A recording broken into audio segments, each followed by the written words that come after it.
Ladies and gentlemen, please take your seats.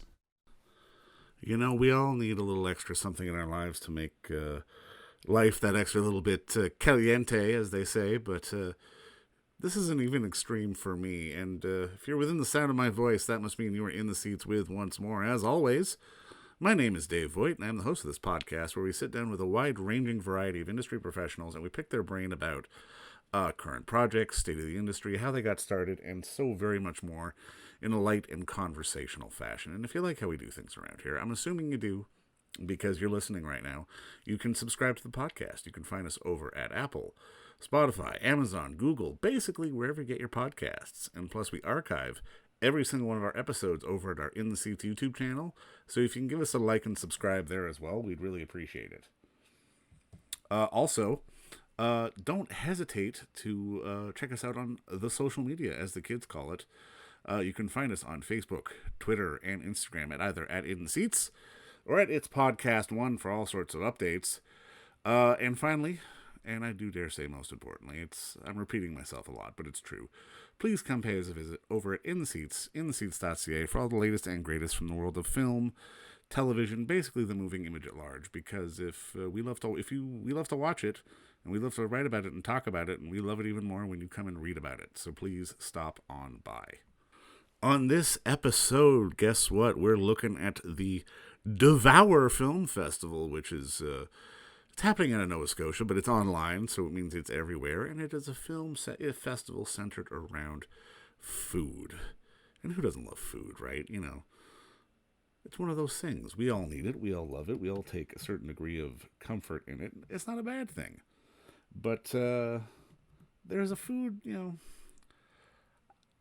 I just don't understand the love for it. But I mean, even after talking, I'm not a chili pepper guy. I never have been and never will be.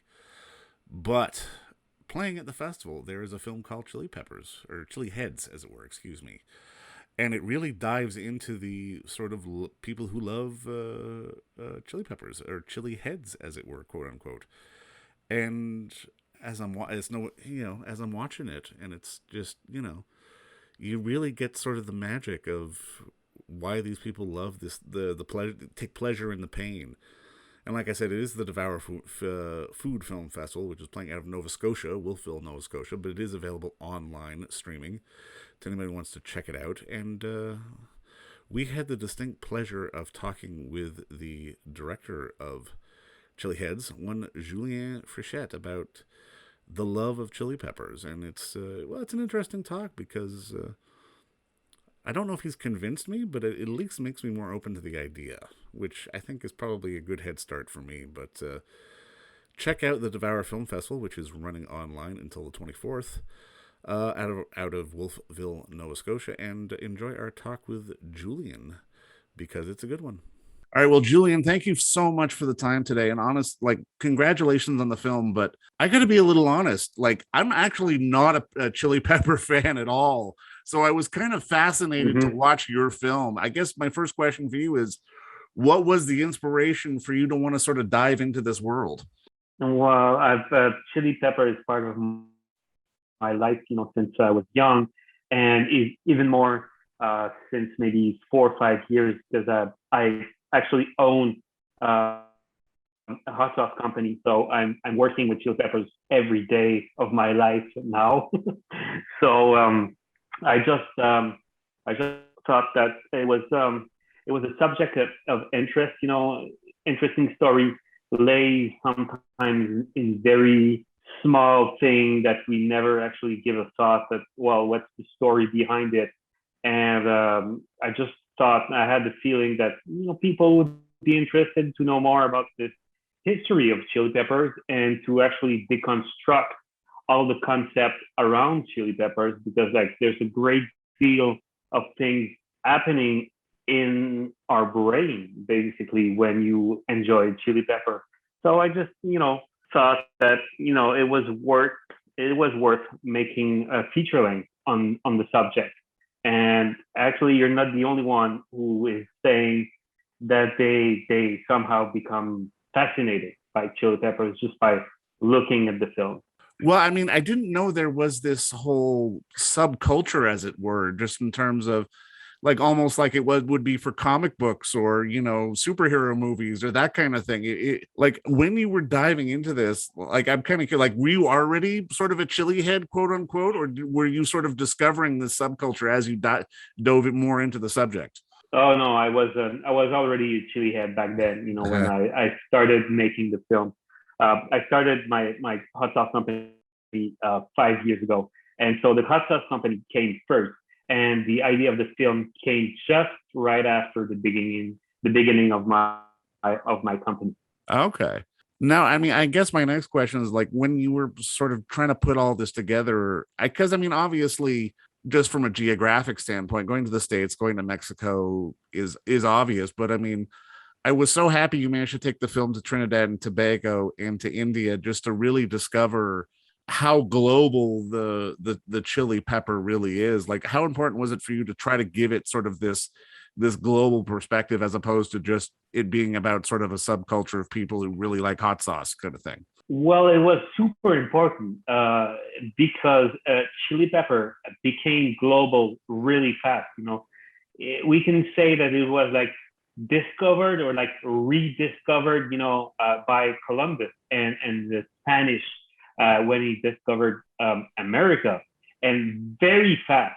You know, chili pepper spread around the world, helped by the Spanish and the Portuguese, making that after 100 years it was all around the place.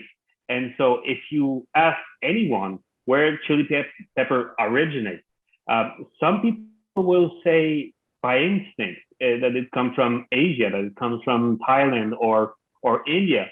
Uh, but very few people know that the chili pepper was embraced just and was introduced by European basically.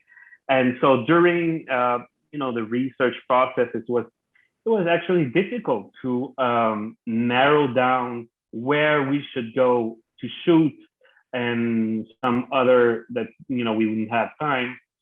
So we selected India because of course a lot of people associate chili pepper with India, but like Trinidad was important because it was like the missing link towards all the questions of super hot pepper, because we believe that it they all come from Trinidad. The super hot pepper that are in the Guinness Book of Records all originate from Trinidad and Tobago.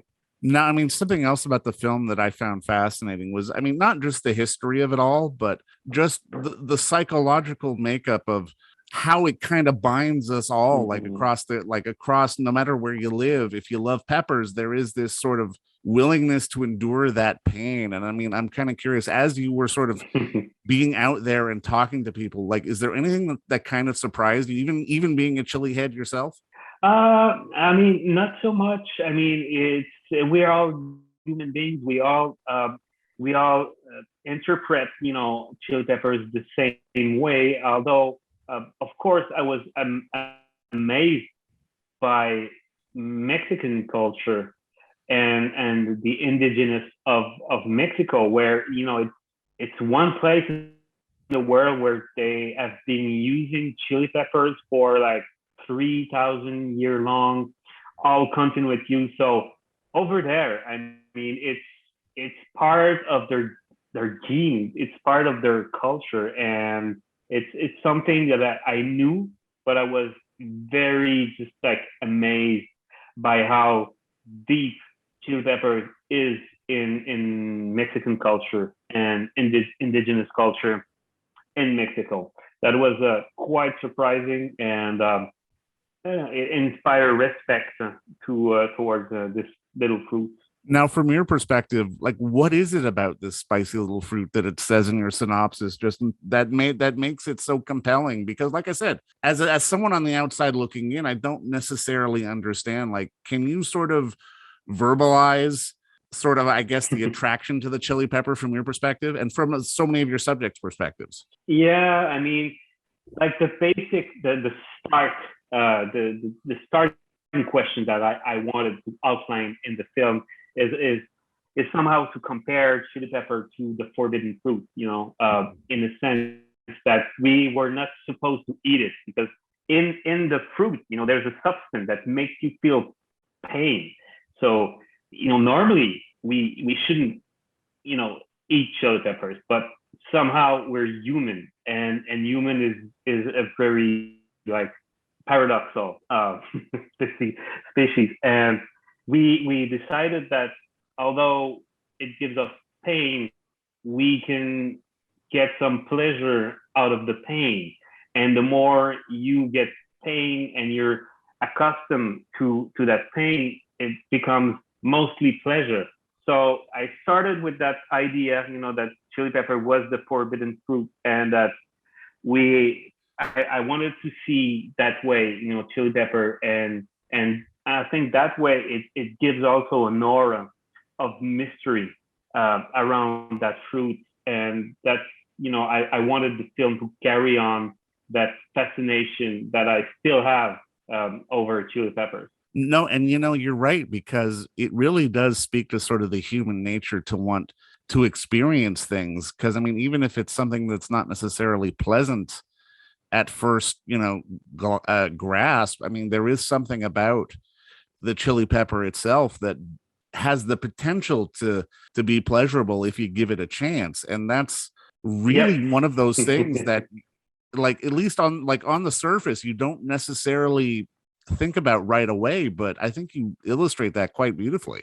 Yeah, yeah, and I think I will. Most of people who watch the film never see it again the same way, and I just hope that people will watch the film, and in the end, they'll be curious enough to say, "Let me give it an honest try." Let me go and try different kind of pepper, because some of them, yeah, I mean they burn, but not so much, and in the end, it's a fruit and it's a spice as well when it's dry. So it's a wonderful fruit, And I'm speaking because of course I own a hot sauce company, and so now I'm making a living out of it. But like it's something that is so nice to share once you discover the power of chili pepper. I think it's just something great to share.